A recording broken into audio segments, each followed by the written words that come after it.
What's good? I'm Akinyemi. I'm a storyteller from Queens, New York. I probably wouldn't describe my music to somebody that ain't never heard it. I'd probably just press play.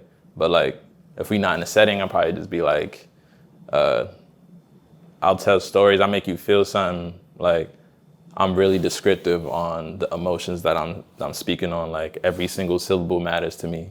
I started my journey with music, honestly, like a lot of people don't know, but I actually was like an engineer first, then I was a producer, and then I was a rapper. And I think that gave me a lot of context, like in terms of how I approach my studio sessions, how I approach working with other people and collaborations. And I just went into like rapping already knowing the pocket, already knowing like where I wanted to sit and how I wanted it to sound. And I think my sound has always been like my key point. And it's like, regardless of who I'm working with or if it's me producing it, I feel like I always have this very signature sound like that's attached to my music. So I'm always like shooting for that, and I'll take my time to kind of gather that and make sure that's fine tuned before I put things out. So I'm from Queens, New York. A lot of legends came out of Queens. You got Nas, Mobb Deep, 50, and listening to those, like Tribe Called Quest, I think the album that had Phony Rappers on it. Phony Rappers was like on repeat, and Midnight Marauders, that project, there was a moment where I had like a little iPod Nano, and that was like the only album I had on it. And just the way they perform, the way the pockets, like the storytelling that they tell. I was also listening to like Slick Rick a lot, and Children's Story, probably still one of my favorite songs because of how he takes you on an arc. You know what I mean? It's kind of like a book. There's a beginning, middle, end. And that's how I feel I approach songs, too. I want to make you feel a climax. I want to make you feel like an exposition, a low point, a prelude, all that, I listen to a lot of R&B because R&B has like really good song structure. You know it's the bridge, you know it's the chorus, you know it's the pre-chorus, and you're able to feel it ebb and flow throughout the song. So I take a lot of reference from a lot of genres outside of hip hop to kind of influence how I approach my own version of hip hop. I'm not a big believer of motivation. I'm more of a believer in repetition.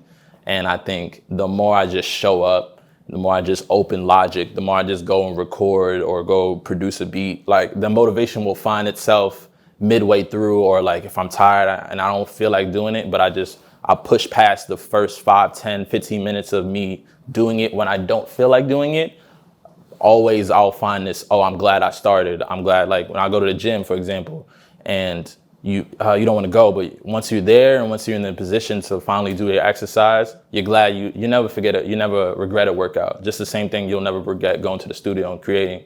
And that's how I approach motivation. And I like urge other creators to approach motivation the same way. Like, don't rely on it, because there's always ebbs and flows. We're human. Like, we can't be motivated all the time. But when we just show up to the spaces that we need to show up, and knowing what's the end goal, knowing that we want to be here and being at a higher level, that means you have to show up when you don't want to, but when you're called to.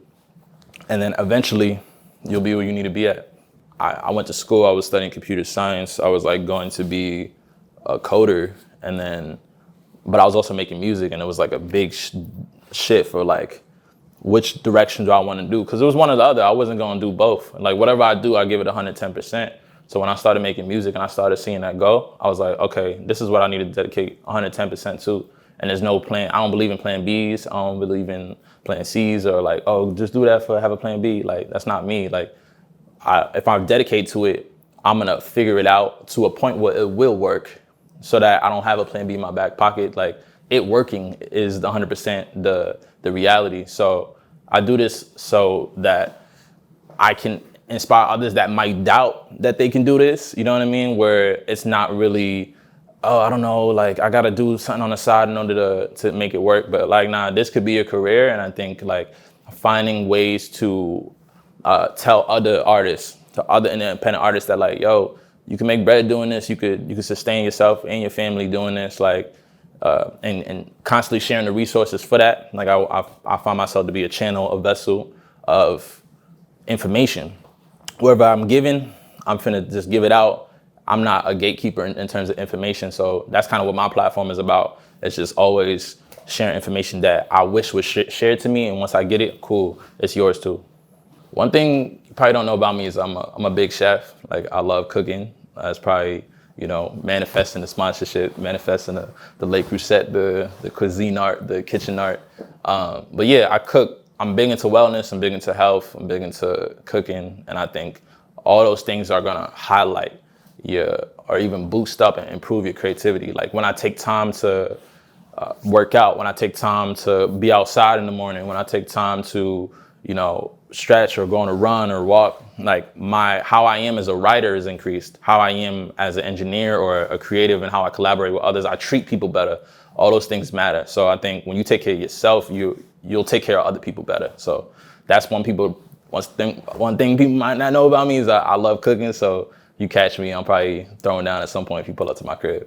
So like when I was younger, I used to eat Chinese food all the time, like General Soul chicken. And to a point where I was like, all right, let me just make it. So any recipe I don't know from a restaurant, especially if it's like OD expensive, I'll try to like recreate it. I'll follow the chef who makes it. I'll like go to the restaurant. I'll look at menus and I'm like, oh, we got these ingredients. How did they incorporate it? And so yeah, General Soul chicken.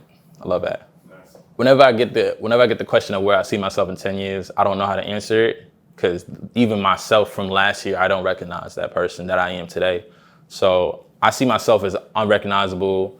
Hopefully, I'm doing bigger and better things. I know the world will advance in 10 years, and I know that I am the person that will adapt with it. Other people that inspire me are like people that kind of bridge the gap between being an MC and being a producer. Like, very often feel like I gotta choose, and that's not always the case. I look at Saba, I look at Smino, I look at Toby Lou, I look at other artists that are doing both and succeeding while doing it. Because you don't have to be mediocre in order to do both. You can do both at a high top tier level. You know what I mean? So I'm taking time to write, I'm taking time to produce, and both of those can be done together. So those type of people that are able to balance both, they inspire me. Yeah, oil leak, true story.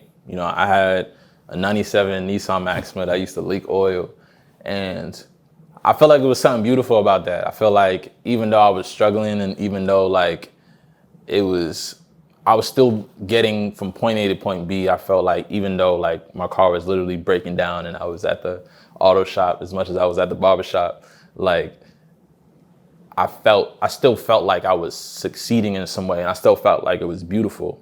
And that line, oil leaks on the block, work of art by Basquiat, kind of sums it up, where I'm like, I'm leaking oil, but like it's still beautiful because I still grown from the bus that I used to take for an hour and a half, 2 hours. Now I can get there in 20 minutes. Like, that was time is money. That was success to me.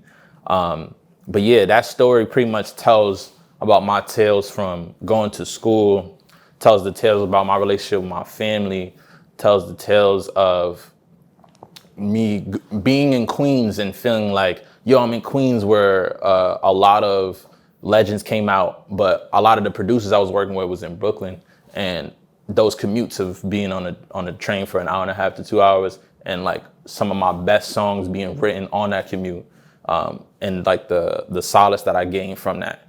So that's kind of that song in a nutshell. And the I Feel Disrespect part is me talking about Black art in general, like, and how I feel like throw my tens in the exhibit. Let this young get the same airtime you get Quidditch. Like, I'm talking about like put Black art in the moment. Like, put Black art like on a canvas. Like, put it to the same value and same, like, I deserve to be in those rooms. You know what I mean? That's kind of what I say. Like, so yeah, I very much feel like a storyteller, a curator, and I love to find space in those rooms because we deserve to be there. Yeah. I'm going to jump into the in60 questions. Okay. 60 seconds on the clock. Rapid fire questions. We answer them as quickly as possible. Okay, word. Favorite type of food? Indian food. What makes you laugh? Memes. What do you buy at the deli? Bacon, egg, and cheese. How many people do you live with? 1. What do you do for fun? Like, I run. Yeah. How many meals do you eat a day? I like 3 to 4. Are you single? No. If not creating, what are you doing? I'm cooking, I'm learning, I'm editing, I'm coloring. Yeah, I'm doing something in film. Have you ever been on a hike? Absolutely, yeah. Favorite TV show? I love Money Heist. What time do you wake up? I'll be waking up like 6, 7. Would you ever jump out of a plane? If I had a parachute on. Shout out my song Parachute. Loyalty or love? Loyalty. Biggest pet peeve? Bad communication. Describe yourself in one word. Fire. Fire. Yo, this is Akinyemi. I just wrapped up my Majorstage interview. Check out the Oil League music video. Tap into all my work, man. Peace.